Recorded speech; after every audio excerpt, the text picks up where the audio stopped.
Ahoy there, Hearthstone fans! I'm Dead Broke Nerd, and I'm bringing you guys another Hearthstone video. It was raining outside, so I figured I'd sit down, knock out another video, and see what we can do with one of my favorite decks in the current environment, something you guys have probably seen all over the ladder, but I still love it, and that is the Mech Hunter. So we're going to do a little bit of testing with a new Snip Snap card that just came out. I think it fits right in there. It's going to be perfect for this deck, and I can't wait to try it out. So in case anybody who's either new to Hearthstone or isn't super familiar with this list, it's basically aggressive Mech Hunter that uses the magnetic mechanic that you can see here to take two mechs, fuse them together, and get the stats from the one mech onto the one already on the board, so you can effectively push more damage, almost like a charge creature, right? So what's really cool about this is that it stays aggressive, but it has a lot of cool death rattles that keep little microbots and stuff on the board. Some of them destroy random enemy minions, and there's just a lot of tech options in here, as well as some really cool tech options, as well as some really cool synergies, right? So you can take something like the missile launcher and combine it with the venomizer for a poisonous deal 1 damage to everything, which can be really cool. But there's also some really cool stuff here with some of my tech inclusions, right? Boommaster Flark summons more Goblin Bombs. I think Goblin Bombs are one of the funnest parts of this deck. Certainly some of the funniest parts of this deck. And so you have the Goblin Bombs, which can, of course, be fused into because they're mechs, so they can magnetic them and they can attack and stuff. You guys get it. But you can also buff them with the Direwolf Alpha that's here. That's pretty standard. But what isn't super standard is my Cybertech chip. This is a card. I include one in this list. It's been doing wonders for me out there because it will keep that aggressive tide of mechs going at the opponent's face, so they can't just keep clearing, because I will keep having mechs in my hand. Most of the mechs are good. A lot of them are magnetic, and any magnetic mech is a mech that is doing damage to the opponent's face or else getting really good trades. So that is the basic premise. I'm going to take this out on the ladder, see how we can do with it. Hopefully you guys enjoy. If you do, make sure to hit the like button or subscribe to the channel if you want to see stuff from not just Hearthstone, but also Elder Scrolls Legends, and maybe even some Gwent sometime soon. So keep an eye on that. If you have any questions or you have some tips or anything for that, feel free to put them in the comments down below. I'm always happy to see what you guys have to say. All right, let's take this out there on the ladder and see what we can do with it. All right, we're hopping on the ladder now. We're going to jump in a game. I anticipate this is going to do quite well. I really think this deck is super good. We do have the mirror match to start off with. Might be the hunter with mechs, could be the hunter with beasts, could be the later game mech hunter, which I've seen some people playing with, and I'm hoping to do a little bit of testing for that myself soon. And that one uses the newly buffed Necro Mechanic, which could be really cool. But this is a tried and true list for me. We just get two of them right back. I'm excited to see how we do. We got Snip Snap. Yes, I wanted to test him. Look at that. That looks pretty cool. Look at the little claw hands. Yeah. All right, nothing much to do here. The Venomizer, I'm going to just slam down so we get a 2-drop. It's also a mech, so we can magnetize with, like, well, we probably won't do Snip Snap, but you get the point. Goblin Bomb, we'll go ahead and toss down. Now he's got a mech on board. All right, so he's playing mechs.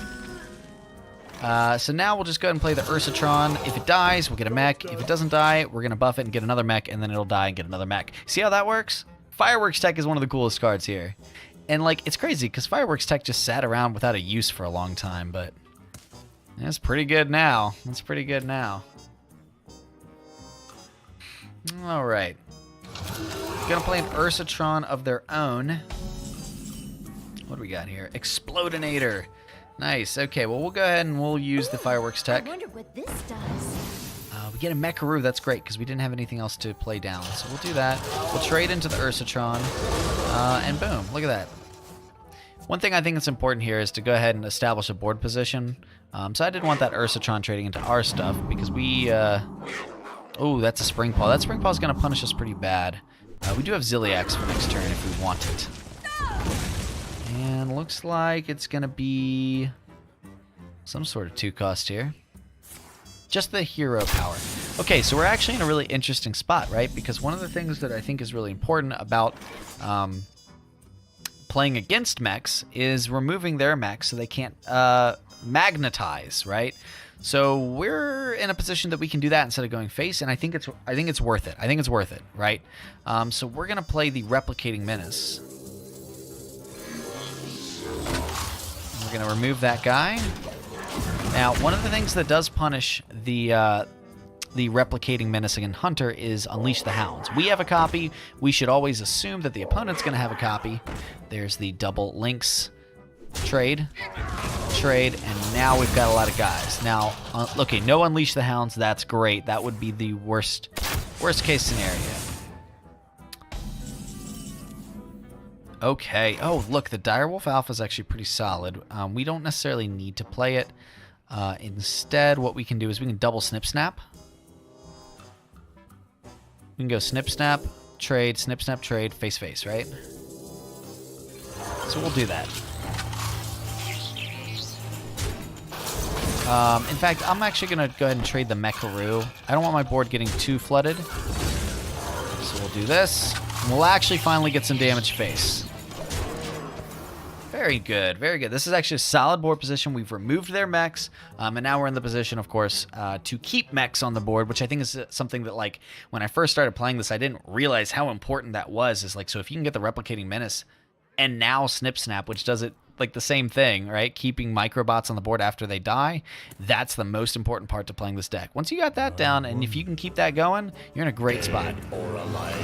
Okay, Oblivitron. That's tough. So this is like, looks like a slower build. Looks like a slower build, which means we can probably start getting aggressive here. I'm certainly not going to trade into this because I don't want this effect going off if I don't have to make this effect go off. So we're going to play the Galvanizer. That discounts all these mechs. Look at that. Look at that. We're going to start pushing damage. I don't want to play the Direwolf Alpha. What I want to do is I want to go face with all these guys. Maybe I'll just go ahead and missile launcher on here. Just for the maximum face damage, I think. So we're just gonna, yeah, send all these guys in, and our opponent is down to half health. Look at that. All right. And the great part about that is, too, is that we have a lot of cards left in our hand, and of course, the hero power can just start chunking them down.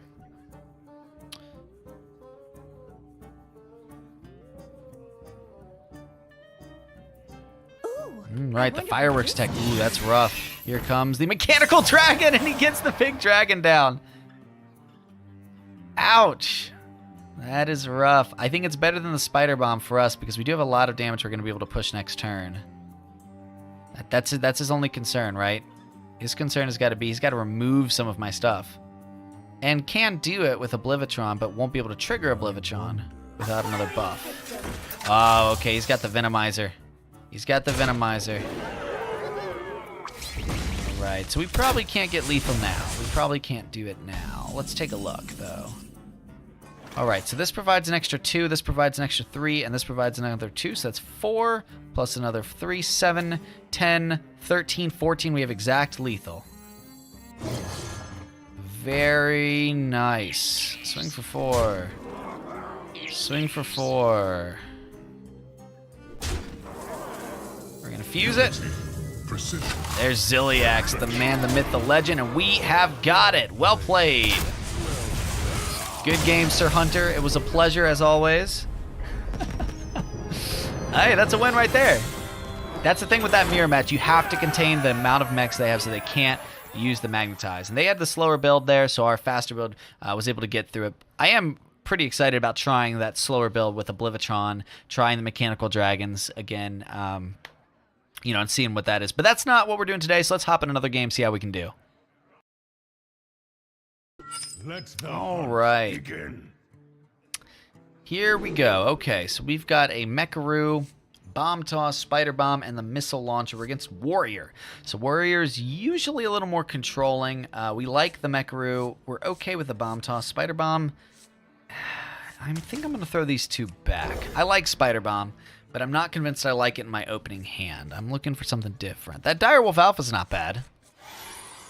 And the Replicating Menace is probably even better. Alright, so passes turn 1. That makes a lot of sense. We're going to go with the Mecharoo, slam that down. Okay. Armor up. Armor up. That makes sense too. We're going to come back to us. Oh, we've got the Galvanizer, which will discount 2 of our things. That's all right. That's okay. But I think we're gonna go with. Have enough mana. See, I could play this direwolf now. That puts the pressure on big time. But next turn we don't have a great play then. You know what? We'll make this play. I'm gonna make this play. We can always just use the hero power. Could have used it there, but I think I like playing the direwolf. See how he reacts to it. If he doesn't have an answer for the direwolf now, we're in a great spot. Because we can take a slower turn 3. Using the coin there is very, very aggressive and greedy. Oh, doesn't have an answer to the direwolf. That's great news. That's great news. Oh, and the galvanizer is going to get some extra value here. So we're going to go trade. We're going to play the galvanizer over here on this side of our direwolf. It's going to discount our 2 replicating menaces, which is great. And we can push 4 damage. We didn't want to trade in there with the Mecharoo, and the reason why is we don't want it to make it easy on our opponent to remove all of our mechs. Remember, we got to keep both mechs out if we can. Wrench Caliber comes down, and now we'll lose our direwolf. Now, that's too bad. Puts a bomb in our deck. I really love Bomb Warrior. I think it's super interesting. I know people are probably sick of it now, but I think it's really... I think it's such a neat way to play the game. Sabotaging the opponent's deck with bombs, you know? All right. We're going to take the Replicating Menace, and we're going to fuse it with the Galvanizer. We're going to put it with the... Yeah, we're going to put it with the Galvanizer. And the reason we're going to do that is we're going to spread out our Death Rattles among 2 things so that if there's a silence, we make sure that we've got a mech ready to go for the next turn. I don't think a silence is going to come down because I think the only way they could do that was through a Spellbreaker. But I can see Spellbreaker being played. It's always a good card. It's been a good card for forever.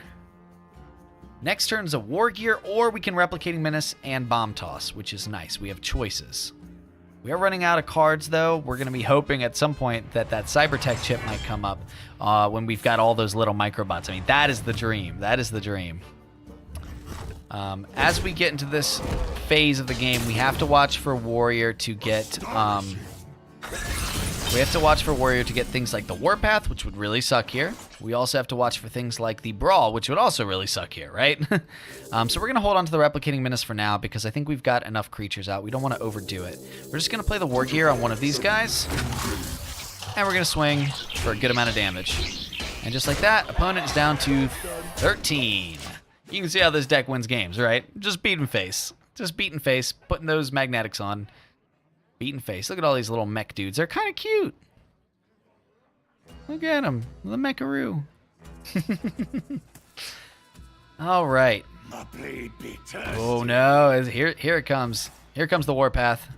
And that is going to be a beefy Berserker.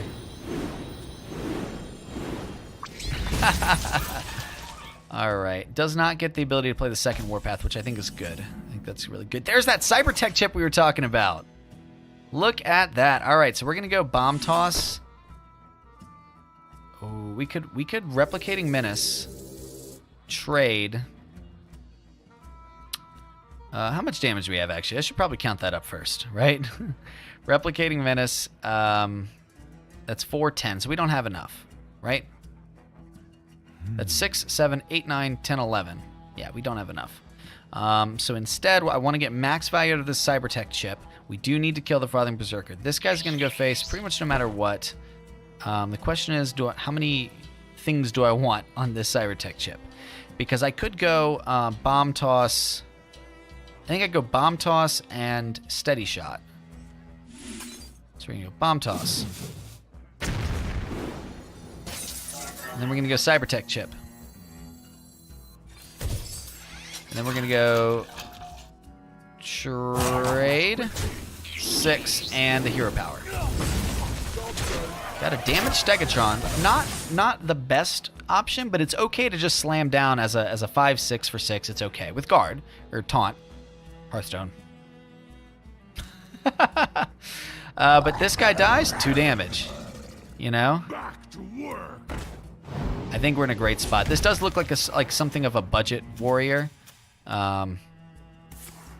With the Raging Worgen. I haven't seen Raging Worgen showdown in a while. The Cruel Taskmaster, an interesting choice to trigger the Raging Worgen. I remember when there was an OTK build for that, but that's just going to be it. We're just going to swing for 6 and do the hero power. We'll be respectful of our opponent. And there goes the warrior.